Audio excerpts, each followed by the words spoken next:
أعوذ بالله من الشيطان الرجيم. بسم الله الرحمن الرحیم. الف لام میم. الف لام میم در تفسیر الف لام میم بهترین قوله که علما اکثرشان به این تفسیر کردن که الله اعلم بمراده. الف لام میم از حروف مقطعات است. الله اعلم بمراده، الله مقصد و مراد از را بیشتر میدانه. ذالک الکتاب، این کتاب یعنی قرآن عظیم الشان، لا ریب نیست شک فیه در آن، هدن هدایت است، للمتقین برای متقیان.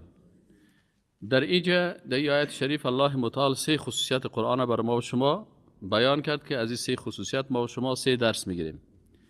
درس اولی است که ذالکه گفت، ذالکه اسم اشاره بر بعید است، ایره به خاطر مقام عالی قرآن گفت که یعنی او کتابی که در لوح محفوظ است و بالای رسول الله صلی الله علیه و سلم نازل شده و حال پیش شما در دست شما هست، این کتاب بسیار با عظمت است. پس انسان مسلمان از کلمه ذالکه درس میگیره که این یک کتاب بسیار با عظمت است. درس دومش لا ریب فیه، ذالک الکتاب لا ریب فیه، نیست شکی در او.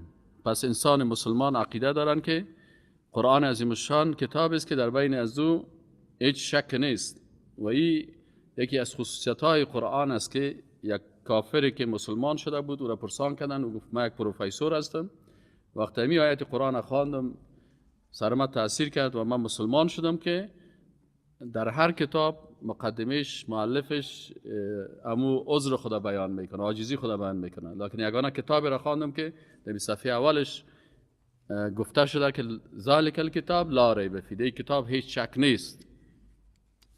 و درس سوم از هدی للمتقین، از هدایت برای متقیان است. پس الله متعال میگه ذالک الکتاب، این کتابی که در مقابل شما هست کتاب با عظمت است که از لوح محفوظ نازل شده بالای رسول الله صلی الله علیه و سلم. این کتاب در این شک نیست. کتاب چی هست؟ کتاب طب است؟ نه. دکتر برش تعلیم میده، بعضی دلایل برش میگه، بر انجینیر بعضی دلایل میگه، بعضی مسائل تاریخی رو بیان میکنه، لکن نه کتاب طب است، نه کتاب تاریخ است، نه کتاب انجینیری و دیگه کتاب است، بلکه کتاب چی است؟ کتاب هدایت است. هدایت است، هدن للمتقین، برای متقیان. متقی کی هستن؟ متقی علما متقی را به اشکال مختلف بیان میکنه. یعنی از قرآن، این قرآن که کتاب هدایت است، از هدایت از این که استفاده کرده میتونه؟ انسانهای متقی میتونه که از این استفاده بکنه.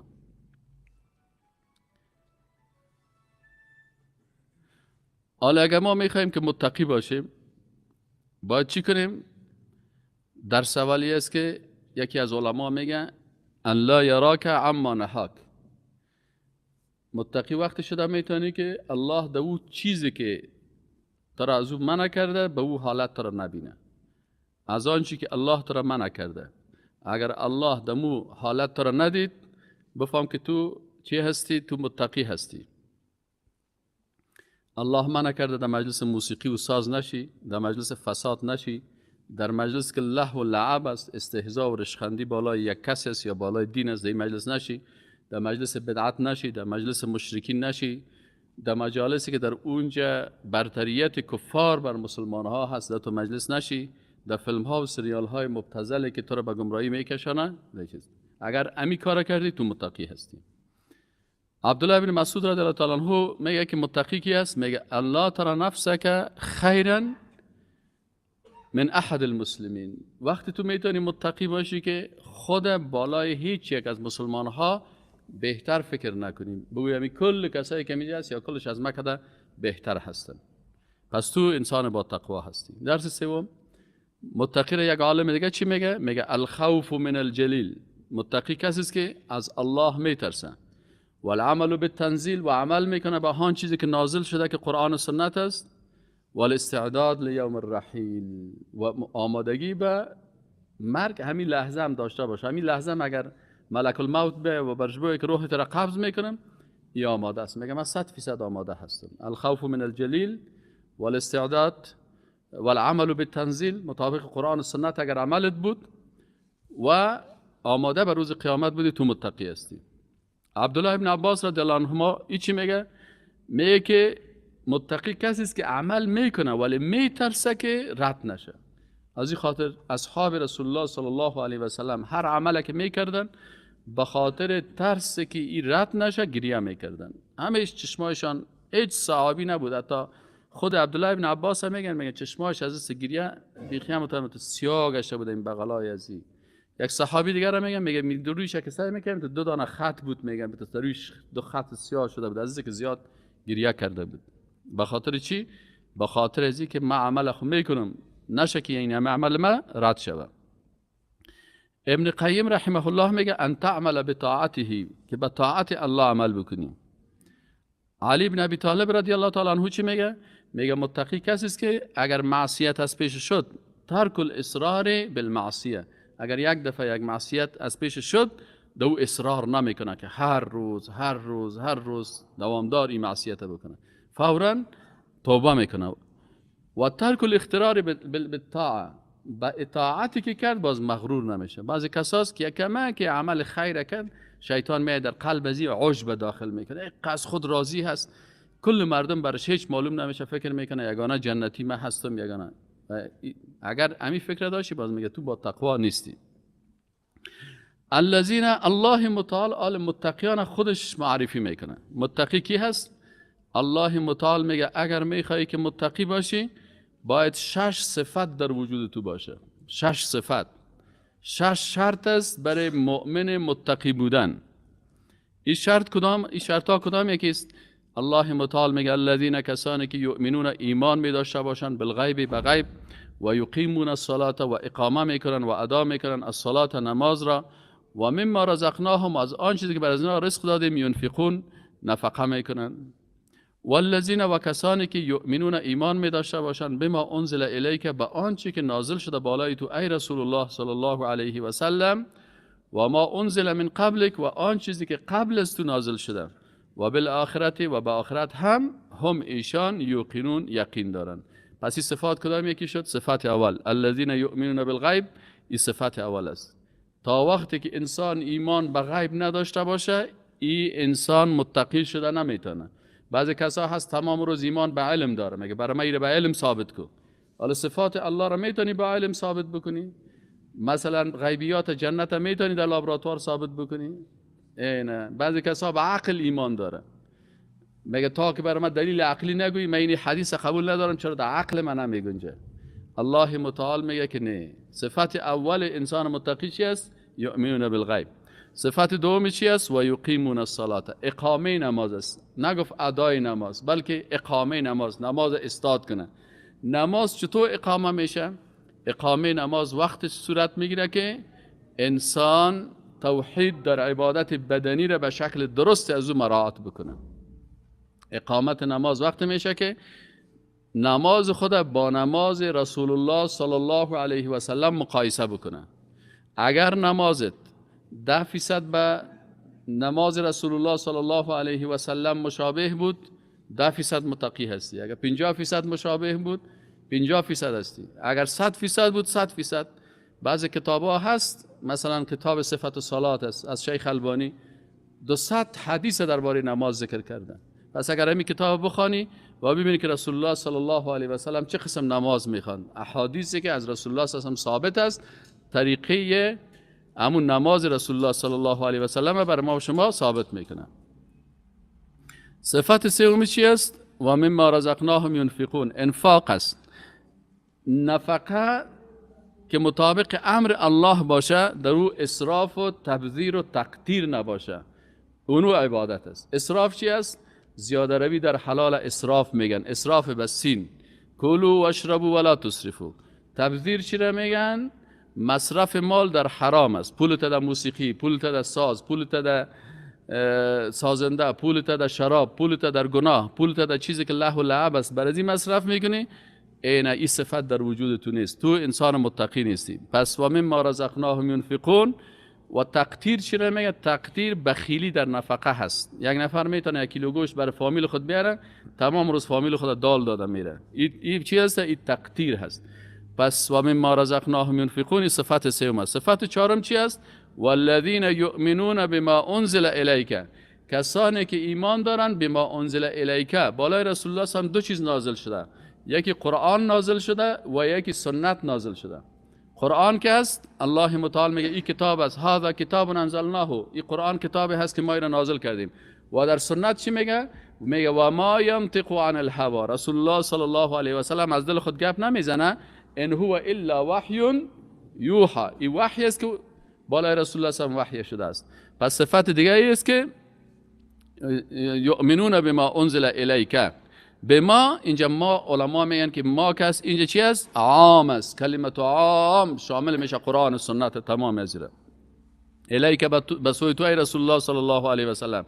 یعنی بعضی کسا هست میگه خیلی یهود هم مؤمن است. نه، این شرط اینو نداره. اگر کسی یهود است بعد از نزول قرآن به قرآن ایمان نداشته باشه این مؤمن گفته نمیشه. اگر نصرانی بوده بعد از نزول قرآن عظیم شان او نصرانی مؤمن گفته نمیشه. چرا؟ شرط شد که والذین یؤمنون بما انزل الیک و ما انزل من قبلک. متوجه هستین؟ دیگه صفت پنجم چی است؟ که و ما و آنچه که نازل شده هست قبل از تو، تمام کتاب ها و صحیفه ها که است باید به ایمان داشته باشه. دو قسم است، یکی ایمان اجمالی هست و یکی ایمان تفصیلی. ایمان اجمالی ما به تمام کتاب های آسمانی اجمالا ایمان داریم. به تورات ایمان داریم، به تورات که بالای موسی علیه السلام نازل شده و توراتی که تحریف نشده ایمان داریم. با انجیل ایمان داریم، به تمام صحائف، به تمام از اینا ما ایمان داریم. این چی میگه؟ والذین یؤمنون بما انزل الیک و ما انزل من قبلک. تفصیلی چی است؟ تفصیلی ما ایمان داریم به کتابی که ناسخ دیگه کتاب ها هست، تو قرآن عظیم شان هست. و صفت ششم چی است؟ و بالآخرت هم یوقنون. این انسان باید به آخرت یقین داشته باشه. او یقینه که علی رضی الله تعالی عنه میگه که اگر دروازه غیب باز شود و ما قیامت به چشم خود ببینم در ایمان ما هیچ تغییر نمیه. یعنی مثل او یقین دارم که 100% و در آخرت ما هیچ شک ندارم. اینی صفات مؤمنین است. خب پس این 6 صفات مؤمن موحد است. مؤمن موحد یکتا پرست که ما میگیم اینمی صفات که داشت، این مؤمن موحد یکتا پرست است. نتیجه ایمان به این 6 چیز چی است؟ الله متعال میگه نتیجه از این دو چیز است. اولش حصول هدایت است. شما هر وقت میگن الله ما را هدایت بده، الله بر شما هدایت چه وقت میده؟ وقتی که شما به این 6 چیز حقیقتا ایمان و یقین داشته باشین. اصول هدایت است اولئک، امی گروه مردم، امی مسلمان ها، امی مؤمنای موحده که به این 6 چیز ایمان دارن، اینا به هدایت هستن. علی هدن، به هدایت هستن که او هدایت از چی است؟ این هدایتی که حاصل نمیشه مگر من ربهم برحمت الله. یعنی تو هیچ وقت، یعنی وقتی یک کس میگه من نماز نمیخوانم، یک شاگرد من بر من گفت استاد من نماز نخواندیم 6 سال، حالا میخوایم نماز بخوانم، چطور کنم؟ گفتم نگو که من نماز شروع میکنم، بگو یا الله بر من توفیق بده که من نماز بخوانم. چرا؟ اگر انسان الله کس را دوست داشت بر از او توفیق سجده کردن نصیبش میکنه. اگر زیاد محبت الله کت داشت توفیق میتید که نصف شب کلگی خواب هستن تو بخیزی سحری عبادت الله را بکنی. اگر خوش الله نامدی 100 مرتبه تصمیم بگیری باز هم تحت تاثیر شیطان میری. پس هدایت از جانب الله هست. الله متعال میگه که اگر این 6 صفت در وجود تو پیدا شد باز ما برای تو 2 عزت میتم. عزت اولی چی است؟ یک عزتش هدایت است که از جانب الله برای تو نصیب میشه. دوم عزت برای تو چی است؟ و اولئک هم المفلحون، و همه گروه مردم کی هستن؟ مفلح هستن. یعنی 2 تقدیرنامه، 2 مدال بر تو داده میشه، یکی مدال هدایت و دیگه مدال کامیابی و پیروزی از جانب الله بر داده میشه، به شرطی که به این 6 چیز ایمان داشته باشیم. الله متعال وقتی که صفات مؤمنا را گفت و بعد از اون نتیجه مسلمانا را بیان کرد، نتیجه ایمان که ایمان داشته باشه، عالم صفات کفار و علامات کفر را میگه. چرا اینو برای ما و شما میگه؟ ببینین در وجودتان اگر این علامات بود بفهم که علامات کفر از در وجودت خدا پاک کو. اگر نه که این علامات در وجودت نیست، در وجود هر کسی که بود او انسان چی است؟ او انسان کافر است و بیدین است و از رحمت الله محروم است. این 3 علامت خطرناک چی هست؟ اولش کفر است، یعنی پوشاندن حق. کفر چی نمیگن؟ به معنای پوشش است، حق نمیپذیره. چشم خود از حق میپوشانه، حق قبول نمیکنه. دوم عدم قبولی دعوت است. و سوم علامت چی است؟ که در قلب ازی تو یک مهر است که وقتی برش حق بگویی قلب ازی هیچ اعتنایی به این نمیکنه، هیچ سرش تاثیر نمیکنه. الله متعال امی سه صفت کفار میگه، یعنی شما مسلمان ها وقتی که دعوت میکنین متاثر نشین. او کافری که کافر هست، ان الذين یقینا کسانی که کفر و کافر شدن، سواء علیهم مساویز بالایشان، انذرتهم که اینا را بترسانی، ام لم تنذرهم یا هیچ عذاب الله اینا را از دوزخ گپا خبر نتی، لا یؤمنون یا ایمان نمیارن. اینا چرا ایمان نمیارن؟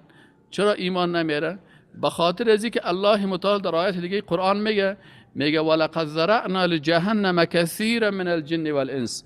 الله میگه ما بر دوزخ بسیار از انسانها و جنها را خلق کردیم که لهم قلوب لا یفقهون بها، قلب برش دادیم لکن قلب ازی حق درک نمیکنه.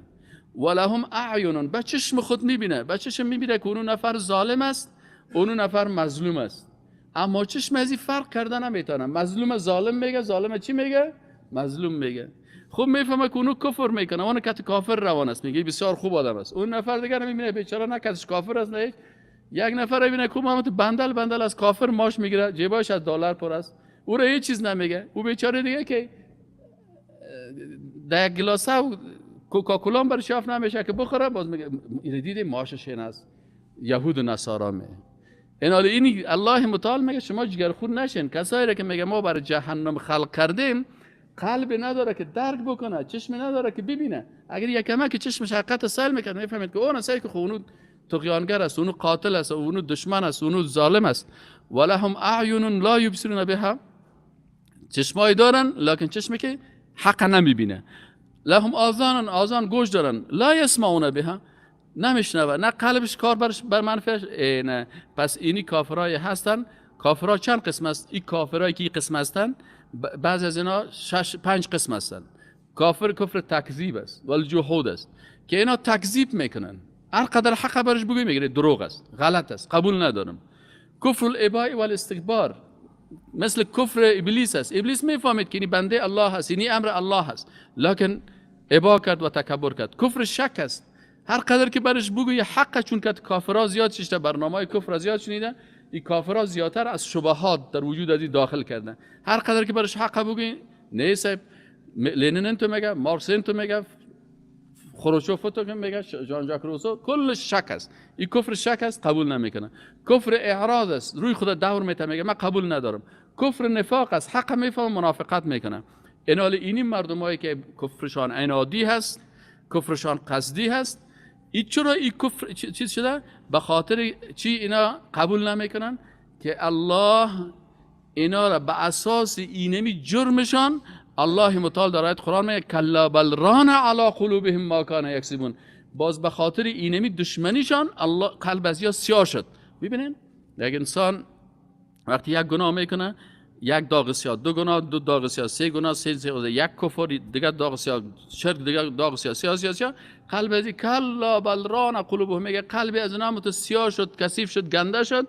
به سبب چی؟ به سبب آنچه که عمل کسب کرده بودن. وقتی که اینا کل قلب سیاه شد، دیگه هیچ به حق رجوع نمیکنه. الله متعال میگه که اینی مردما که به اساس گناههای زیاد و به اساس تکبر و به اساس غرور، نه به اساس جاهلیت، بسیاری کافرای جاهله که حق برش بگی مسلمان میشه. همین بسیار کسایی هستن که نمیفهمن حق، وقتی که برشان برسانه میگه این در امریکا روزانه حق مسلمان میشه، در اروپا حق مسلمان میشه. اما بعضی کسا هست که در بین مسلمان ها زندگی میکنه، عمر خود در بین مسلمان ها تیر میکنه، لکن هر قدر 10 دفعه قرآن برش ترجمه و تفسیر کنی، اینا قلبشان دیگه سیاه گشته. الله متعال میگه بازینی مردم است که ختم الله علی قلوبهم، در آخر ازی بازی که الله یک مور هم برشان میزنه و علی سمعهم و در گوششان هم. چرا؟ الله غنی عن العالمین. الله غنی هست، کتاب برات روان کرد، پیغمبر روان کرد، راه دین برات نشان داد، کل چیز نشان داد، لکن قبول نمیکنه. به این اساس الله متعال میگه ختم الله، مهر نهاد الله متعال علی قلوبهم، بر قلبهایشان، و علی سمعهم و بر گوشهایشان، و علی ابصارهم و بر چشمایشان، غشاوة، پرده هست، پرده گمراهی، پرده تکبر، پرده تعصب. برزا ولهم عذاب عظیم. الله متعال میگه برزنا باز عذاب بسیار چی است؟ بزرگ است. موضوع دیگه که هست، آل الله متعال بعد از اینکه از کفار گفت، عالمه نوبت سر منافقا میرسه. برای منافقا الله متعال زیاد علامات، تقریبا 14-15 علامت منافقین الله متعال ذکر میکنه. حکمت چی هست؟ میگه شما از این درس بگیرین، نشه که انسان مسلمان، یک صحابی مبارک حذیفه رضی الله عنه بود، می آمد همیشه از رسول الله صلی الله علیه و سلم بدی ها را پرسان میکرد. میگفت چرا بدی ها را پرسان میکنی؟ میگفت نشه که من در این بدی واقع شوم، به خاطر خوف از وقوع در بدی من پرسان میکنم، میشه که من چی شوم؟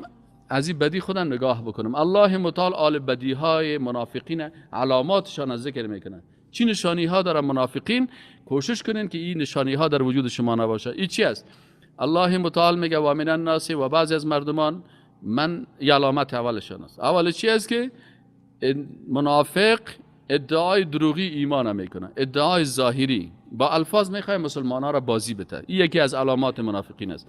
الله متعال میگه و من الناس، و بعضی از مردم، من کسانی هستند یقولو که میگویند آمنا ایمان آوردیم بالله به الله، بالله به الله متعال و بالیوم الاخر، و باز میگه این است ما ایمان به روز آخرت هم داریم، و ما هم بمؤمنین. الله متعال میگه یا مؤمن نیستن. چرا؟ الله عالم الغیب است، الله از قلبش خبر است. میگه یا منافق هستن. ظاهرا بسیار که تو کشش میگه با مسلمان هستن، ما تو نماز میخوان، ما تو عبادت میکنن. الله متعال میگه علامت دومشان چی هست؟ فریبکاری هست. این کارا رو برای چی میکنن؟ برای فریبکاری میکنن. یخادعون، فریبکاری میکنن الله با الله متعال، والذین آمنوا، و با کسایی که ایمان آوردن. همیشه فریبکاری میکنن با الله و با مؤمنان. و ما یخدعون، و اینا فریب نمیتن الا انفسهم، مگر نفسای خود را. اگر در درس هم آمد به حساب چی میاد درس میشینه، والا تو باش میبینیم که زمیدان استاد کدام گپ خطا بخوره برم شیطانیشه بکنم، و باز پیشریت که شد باز میای خوبم تو روی تا چپ چپ ماچ میکنه. یخادعون الله والذین آمنوا، الله میگه اینا فریبکاری میکنن کت الله و فریبکاری میکنن کت مؤمنا. و ما یخدعون الا انفسهم، و اینا فریب نمیتن مگر نفسهای خود فریب میتن. چرا فریب میتن؟ به خاطر ازی که این عمر خود 10,000 سال نیست. زیاد که عمر کنی 100 سال، همین 100 سال که عمر کنی که نموری، کل مردم میگن که فلانی هیچ نمیموره، کل عمرت 100 سال است. اگه زیاد عمر کنی تو به خاطر 100 سال، یک روز قیامت 50,000 سال هستی. تو در روز قیامت اگر در حق یک نفر ظلم میکنی، 50,000 سال در مقابل از شرمنده هستی، روی سیاه هست. چند روز دنیا افتخار کردی؟ 1 10 روز 15 روز چند روپیه معاش گرفتی؟ الله متعال میگه که و ما یخدعون، اینا فریبکاری نمیکنن و الا انفسهم و ما یشعرون، میگه یا حتی شعور هم ندارن. یعنی حیوانم این پشکم وقتی که اشتباه کنه، گوشت که دوزی کنه، میگروزه، میفهمه که ما خود جنایت کردیم. اینا دیگه الله متعال حتی همین شعور هم از پیش از گرفته جنایت میکنن لکن نمیفهمه. علامت سوم منافقا را الله متعال میگه که اینا مرض قلبی دارن. قلبشان به کدام مرض مبتلا است؟ به مرض شهوات و شبهات. این مرض قلبی از اینا کسی قلب سقیم میگن که در مقابل قلب سلیم استعمال میشه. اینا قلب سلیمشان خراب شده، قلب سقیم داره، به شهوات و شبهات مبتلا هستن. الله متعال میگه فی قلوبهم، در قلبهایشان مرض، یک مرض است، مرض قلبی هست، مرض شهوات است، مرض شبهات است. شهوات گاهی شهوت بطن می باشه، بسیاری کسا را ببینی تمام روز این مسائل جنسی مبتلا هست. بعض شهوت مال است، تمام روز پشت مال میگرده، دیگه امو هدفش ایمانش مال است. یا شهوت چوکی هست، یا به این شهوات مبتلا هست، یا در شبهات. فی قلوبهم مرض، در قلبشان مرض است، مرض شهوات است، مرض شبهات است. سر الله شک میکنه، سر پیغمبر، سر قرآن، سر دین، سر هر چیز. الله متعال ذات غنی هست. اگر کسی مبتلا به شهوات و شبهات شود و کافر شود، الله میگه من بی‌نیاز هستم، به خاطر بی‌نیازی خود فزادهم الله مرضا، الله انوز زیاد میکنه امی مرضشان را، انوز سوره برشان بیشتر میکنه. چه قسم بیشتر میکنه؟ که هدایت از پیش ازی میگیره. قلبی را که الله از پیش هدایت گرفت، خود به خود او در گمراهی ها میره. ولهم، و برای از اینا هست الله متعال میگه عذاب علیم، عذاب علیم است بما کانوا یکذبون. چرا؟ یکی از صفات منافقین چی است؟ کذب و دروغ است. یکی از علاماتشان چی است؟ کذب و دروغ است. همیشه منافق که است دروغگوی است. در یک مجلس ببینی یک گپ میزنه، بسیاری کساس ما دیده میشن که منافق است. همین پیش رو این بوده، یک نفر که می آمده بر چقدر خوب آدم هستی، چقدر من تو را 2000 من تو خود بغل خدا گرفته، مجاهد کو رفته بر ما گفته این بسیار خبیث انسان است. انا لله و انا الیه راجعون. حالا تا پیشتر خود تو پیشش میفتی که تو چقدر خوب آدم هستی، چقدر توصیفش میکنی. این یکی از علامات منافق چی است؟ همین دروغ است. علامت دیگه منافقین، علامت پنجم منافق چی است؟ ادعای چهارمیش کذب بود، نه ما کانوا یکذبون. علامت پنجمی منافق چی است؟ ادعای مصلح بودن است. منافق همیشه خدا میگه من خود صالح نیستم، من مصلح هستم. یکی صالح است، یکی مصلح است. صالح کسی است که خودش آدم خوب است، اعمال نیک میکنه، و مصلح کسی است که خودش خوب آدم است، دیگر هم دعوت میکنه به طرف خوبی ها. یعنی هر مؤمن باید صالح و مصلح باشه. منافقین چی هستن؟ مسلمان با وجود از که صالح هم است، مصلح هم است، لکن گریان میکنه که یا الله من خود دعوت میکنم، همین دعوت ما یا الله قبول کنی، یا الله من قرآن میخوانم تو قبول بکنی، من درس میخوانم. اما منافق چی است؟ هیچ عمل نمیکنه اما ادعا میکنه که از ما کده مصلح نیست. متوجه هستین؟ و اذا قیل لهم، وقتی که برشان بگویی خوب میبینی که فساد میکنه. و اذا، و هنگامی که قیل گفته شود لهم برای زمین منافقین، لا تفسدوا فی الارض، در زمین فساد نکنین. ای چی فساد انداختین؟ چی بدبختی را انداختین؟ چی کارا را میکنی؟ قالوا، باز میگه که انما نحن مصلحون. زنا را ترویج میکنه، دعوت به بی‌حجابی میکنه، دعوت به کمونیسم و سوسیالیسم، دموکراسی و اینمی گروه های باطل میکنه، دعوت به طرف بینمازی میکنه، به ضد مسجد است، به ضد مدرسه است، سر ریشت خنده میکنه، سر لباست خنده میکنه. وقتی که باز برش میگه که لا تفسدوا فی الارض، چی فساد شروع کردین شما در زمین؟ باز میگه انما نحن مصلحون. اصل خدمتگار مردم و اصل دیندار و اصل مردم خوب و اصل خدمتگار اصل ما هستیم. متوجه هستین؟ عالم کمونیستا خوب افغانستان فروختن، باز چی میفتن؟ ما وطن پرست هستیم. حال تو چی رو پرستش میگن؟ فروختی سر روسا. این چه قسم وطن پرست؟ این علامت منافقین است. و اذا قیل لهم لا تفسدوا فی الارض، و اذا، و هنگامی که قیل گفته شود لهم بر زمین منافقین، لا تفسدوا فساد نکنین فی الارض در زمین، قالوا، باز منافقین چی میگه؟ انما یقینا، شک نداشته باشید، نحن، ما که هستیم، مصلحون، اصلاح کارا هستیم. الله متعال در جوابشان چی میگه؟ الله متعال میگه که صفت پنجم از اینا را بیان، ششم از اینا را بیان میکنه. میگه یا چی هستن؟ میگه یا شعور ندارن، شعور ندارن که فساد خدا بفهمن. الله متعال میگه الا، آگاه باشید ای مسلمانان، الا، آگاه باشید ای مردم، ای مسلمانان، ای مؤمنان، انهم، همین مردم ها که نمود کارا را میکنن و با ظاهر زبانی گپ میزنن، هم المفسدون، اینا فسادکار هستن، جامعه را فاسد میسازن. خودشان تنها یکی فاسد است، یکی مفسد است. فاسد چیزی که خودش فاسد باشه، خراب باشه، و مفسدی است که دیگران را چی میکنه؟ خراب میکنه، فساد ایجاد میکنه در جامعه. اینا فاسد نیستن بلکه مفسد هستن، ولکن لا یشعرون. لکن مشکلشان چی است؟ که اینا شعور ندارن. یعنی حتی از حیوان هم که ذلیل شدن که امی شعور ندارن. این علامت ششم منافقین، عدم شعور است. علامت هفتمشان چی است؟ علامت هفتم و هشتم منافقین چی است؟ یکیش چی است؟ طعن زدن به مؤمنان، طعن زدن، بد گفتن مسلمان هاست. چی؟ منافق همیشه مسلمان ها رو به چی میگن؟ یا جاهل هستن. پیش کی درس میخوانی؟ پیش فلانی استاد. او خودش یک جاهل آدم است. این علامت منافق است. کل مردم به نظر چی معلوم میشه؟ جاهل میشه. این یکی علامت منافق است. دیگه علامت هشتمیشان چی است؟ عدم علم و معرفت به مو جهالت خودشان. خود بسیار بزرگ میگیره. وقتی کل گپایش سنجش کنی میبینی که خودش چه قسم است. الله متعال میگه و اذا قیل لهم، وقتی که برشان گفته شود آمنو، ایمان بیاورین، کما آمن الناس، مثل که دیگه مردم ها ایمان آوردن، صادقانه ایمان بیارین. قالو، میگن انؤمنو کما آمن السفهاء، آیا ما ایمان بیاریم مثل از جاهلا واره؟ کتی پیغمبر صلی الله علیه و سلم یا کی است؟ ای بلال سیکو، سر بلال رشخندی میکردن، سر سلمان فارسی رشخندی میکردن، سر سمیه رشخندی میکردن، سر دیگه صحابه رشخندی میکردن، اونا را صفیح میگفتن. همین روز هم که است، ولو که هر قدر شهادت نامه داشته باشی، علم داشته باشی، فهمیده باشی، باز میگه یا جاهل هستن. این یک فلانی یک سیل میکنه، این یک کس است هیچ چیز یاد نداره، جاهل است. شاگرداش دو کلمه از پیش از یاد نمیگیره. در تلویزیون امریکا هم که ببینید یک نفر در تلویزیون امریکا شش تمام روز دیگه چی رو شروع کرده، همین استاد دایی رو که ببینید، ملا ظاهر دایی، این استاد نیست، دروغ میگه که ما استاد هستم، این یک جاهل است، یک فلان است فلان است. الله متعال بر ما میگه که و اذا قیل لهم، وقت برشان میگه که ایمان بیار کما من الناس قالوا انؤمن کما من السفهاء، ما ایمان بیاریم مثل جاهل آواره. الله متعال میگه الا آگاه باشید او مسلمانا، جگر خون نشین، انهم هم السفهاء، خود از اینا چی هستن؟ سفیه و جاهل پیش الله کسی است که علمش او را به وحدانیت الله نرسانه. عالم پیش الله کسی است که عقیده توحید درک کنه. در عصر جاهلیت، چرا عصر جاهلیت میگه؟ در عصر جاهلیت دکترا بودن، در عصر جاهلیت انجینیرها بود، تعمیرهای بسیار خوبش داشتن. تو تعمیرها جور میکرد قوم عاد و ثمود و فلان و فلان، تو سعی کن چی تعمیرها داشتن.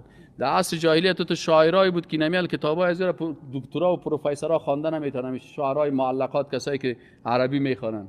در عصر جاهلیت تو شعرها بود، تو ادبیات داشتن، تو بلاغت داشتن، تو فصاحت داشتن، لکن الله کل از اینا را چی گفت؟ گفت کل از اینا جاهل هستند. چرا؟ عالم کسی است که وحدانیت الله را با علم خود درک کنه. وقتی که علم تو را رسان که تو توحید ربوبیت فهمیدی، توحید الوهیت فهمیدی، توحید اسماء و صفات فهمیدی، قرآن فهمیدی، مطابق قرآن عمل کردی، پیش الله تو عالم هستی. الله متعال میگه الا آگاه باشین ای مسلمان ها، انهم خود از اینا هم السفهاء، همیا جاهل ها هستند، ولکن لا یعلمون، لکن جاهل مرکبی هستند که جاهل هم است لکن نمیفهمه که جاهل هستند. یعنی یا از حیوانات هم بهتر است. همین حیوان بیچاره شطور چقدر قوی است نه، لکن از این اسپانش یک شکک هم بگیره میفهمه که من به عقل هستم، راه رو نمیفهمم، از این پشت پشم اشتک روان است، گپش قبول میکنه. اما این با اینمی کتگی خود از شطور هم کده لودتر است. متوجه هستی؟ شطور جاهل است، به جهالت خود اعتراف میکنه، لکن جاهل است. وقتی که میفهمی لکن میگه نه من یک قدر فهمیده و تو راه هستم. این منافق است، این علامت منافق است. علامت نهمشان، علامت نهم منافقات چی هست؟ علامت نهم و دهم. علامت نهم دهم منافقان چی است؟ درویی. درویی یکی درویی است، یکی از علامتشون، و دیگه علامت چی است؟ استهزاء و توهین. درویی است و همیشه توهین میکنه. و اذا لقوا الذين آمنوا قالوا آمنا. این درویی چی است؟ وقتی که مسلمان شش باز میگه اوهو، ما که یک جای رفتیم، یک کسی بود، ما پیش شیشتیم، گفت استاد ما که دمی دفتر خود میم تا که 2 رکعت نماز نخوانم، اینجا جای نماز مانده بود، او 100 دفعه تسبیح نگویم، هیچ ما کار شروع نمیکنم. ما گفتیم این چقدر خوب آدم است. قسمت که سکرتر از این شاگرد ما بود، دیگر از مرا گفت استاد امروز شما پیش فلانی آمدین، یکی برای شما قد توصیف کرد، همین شما که بر آمدین، گفت یک هم فکر خودش که آمد، گفت که 2 تا ملا را تو بازی دادم، تو فریب دادمشان، دلشان از زندگی سیاه کردم. این علامت منافق است. و اذا لقوا الذين آمنوا، وقتی که ملاقات میکنن با الذين، کسانی که آمنوا ایمان آوردن، قالوا میگه آمنا، میگه ما اصلا مؤمن هستیم، ات نماز میکنیم، عبادت میکنیم، وحدانیت الله را میفهمیم. در پیشانی ما کافر نشته نیست. ما کافر هستیم، کو که در پیشانی کی نشسته است؟ تو مسلمان هستیم، ما کافر هستیم. این ما مسلمان هستیم. و اذا خلوا الى شیاطینهم، باز که سفرهای اتحاد شورویش سیل کنی، در چی سیل کنی، باز اونجا که رفت، باز ببینید که اینجا نماز میخوانه، همین کمونیستا هم تو بدن. در افغانستان که میامد مسجد جور میکرد، نماز میخوان، در صف اول مسجد میره، پشت مولای استاد میشد. باز شوروی که میرفت، باز پیش مجسمه لنین کله خود خم میکرد، انحنا و رکوع و سجده به مجسمه لنین میکرد. این میره تا این چیزا هم شما سعی کنین، همین رهبرای کمونیستا اکثر شناسایی کنین، در افغانستان در صف مسجد استاد است، نماز دیده میخونه. وقتی که باز اونجا رفت، باز کله خود چی میکنه؟ پیش مجسمه لنین یا کله خود خم میکنن. اینه. و اذا لقوا الذين آمنوا، وقتی که ملاقات میکنن با مؤمنان، قالوا آمنا، میگفتن ما مؤمن هستیم. و اذا خلوا الى شیاطینهم، وقتی که خلوت میکنه با شیطانهای خود، با همون بزرگای خود، هم فکرای خود، باز چی میکنن؟ شیطانهای بزرگشان، شیطانهای انسانی، قالوا، باز بر از اونها میگه انا معکم، ما همراه شما هستیم. دیدین درو یکی منافقینه چرا خیلی کرد؟ باز اونها برشون میگه که خیلی چرا رفتی کاک نماز خواندی، کاک دیلا مسجد باز میگه باز بر از اونها انما نحن مستهزئون، ما که مسلمانان که میشینیم برای چی میشینیم؟ اونا رو استهزا میکنیم، رشخند میزنیم، بازیشان میتیم، فریب میتیمشان که سرشان حکومت کنیم، حاکمیت سیاسی دست ما باشه، باز اونا ما را نظر چطور نکنه. این الله متعال رسوایشان میکنه، میگه که اینی عادتشان است که چی میکنه. انما نحن مسلمون. الله متعال چی میگه؟ میگه الله متعال یستهزئ، خود اینا را استهزا میکنه. الله چه قسم اینا را استهزا میکنه؟ کما یلیق بجلاله و عظمته. الله متعال خود از اینا را ذلیل میسازه، خوار میسازه، در نظر مردم چی میسازشان؟ رسوایشان میسازه. اما قسم الله اینا را رسوا میسازه، این صفت بس به الله، این فعل بر خود نسبت داده است به همون قسمی که به الله شایسته هست. یعنی با قدرت خود، با توانایی خود الله متعال اینا را چی میسازه؟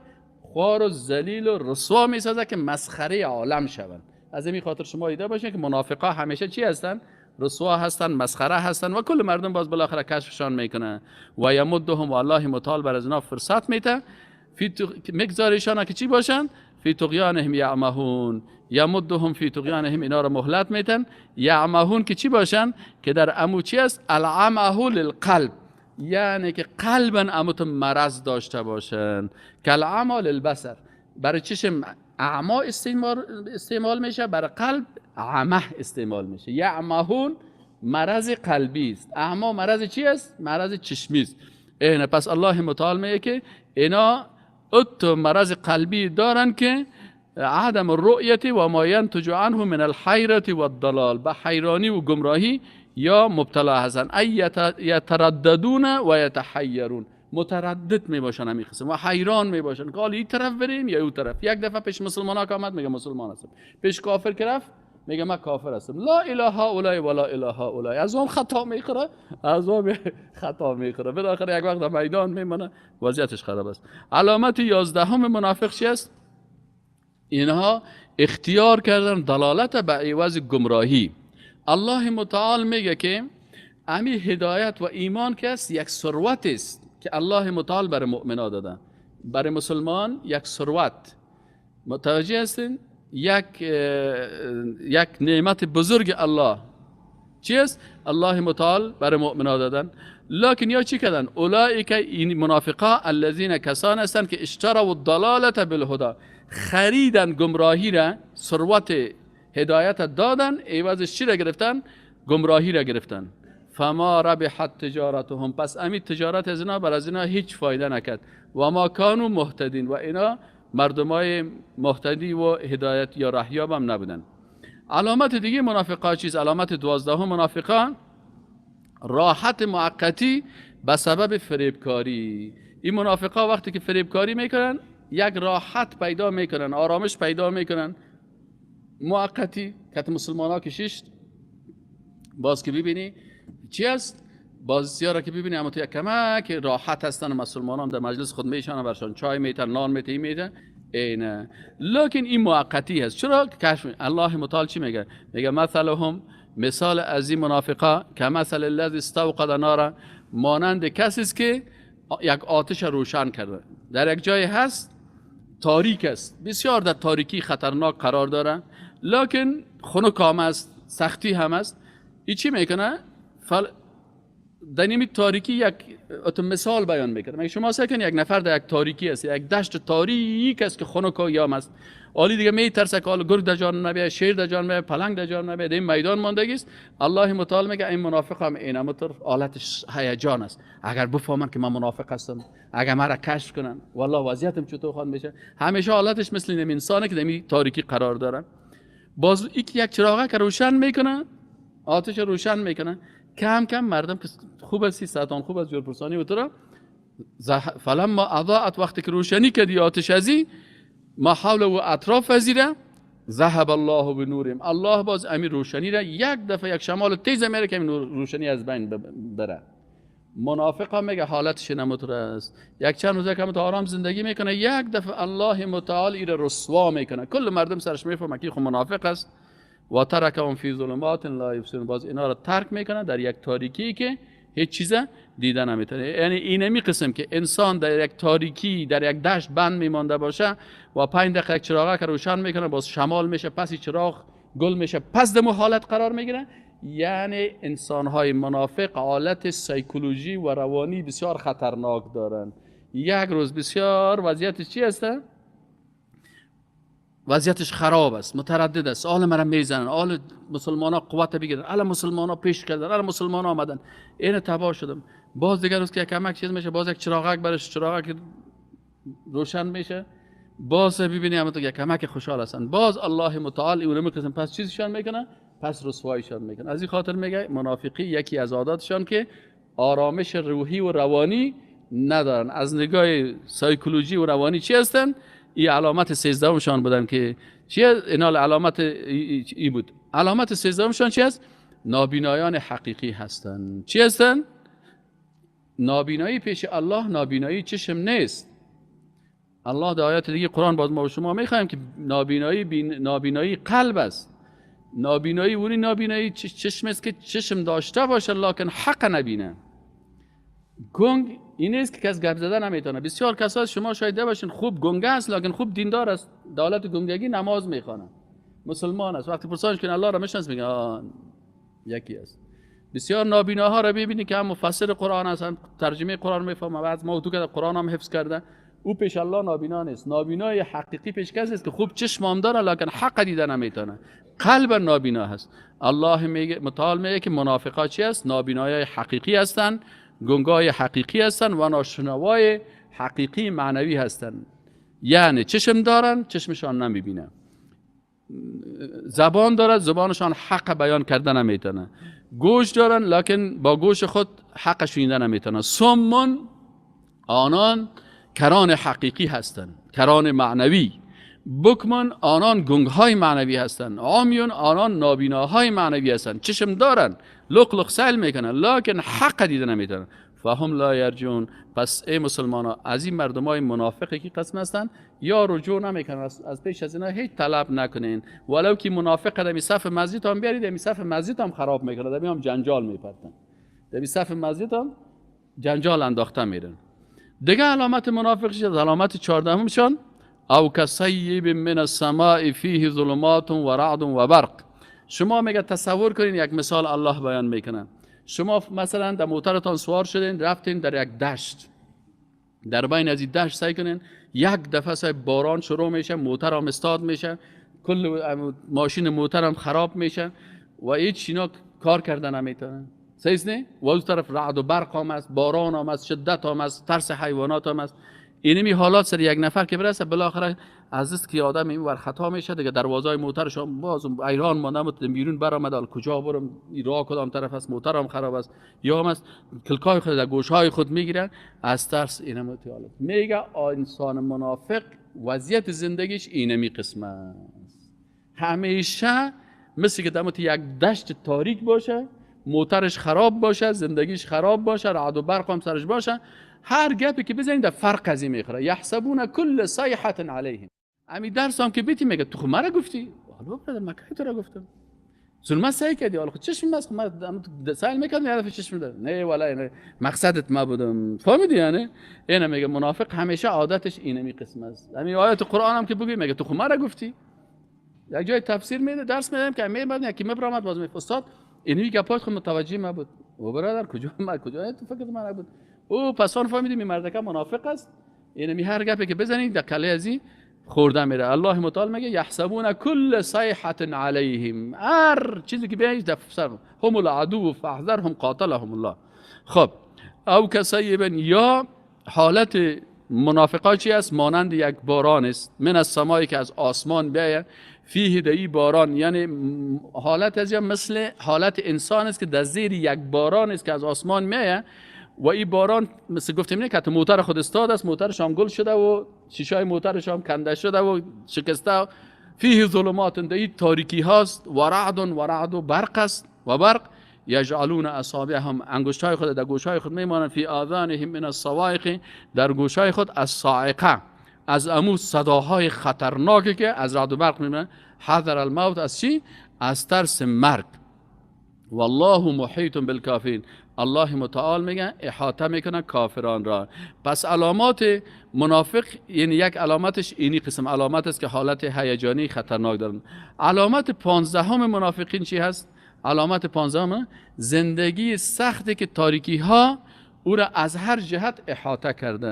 یعنی زندگی منافق هیچ وقت نرمال نیست، همیشه در نفاق است، همیشه در غلطی هست، همیشه کلگیر دشمن خود فکر میکنه، همیشه هر مسلمان تو که نمازم بخوانی ایره زور میده، دخترش که حجابم بکنه ایره زور میده، حتی اولادش بسیاری وقتا ببینی پدر منافق است بچهش دیندار است، بچهش که نماز میخونه ایره زور میده. چی حالت انداختی؟ تمام روز قبله را غار کردی، بیش یک دقیقه گپ بزن.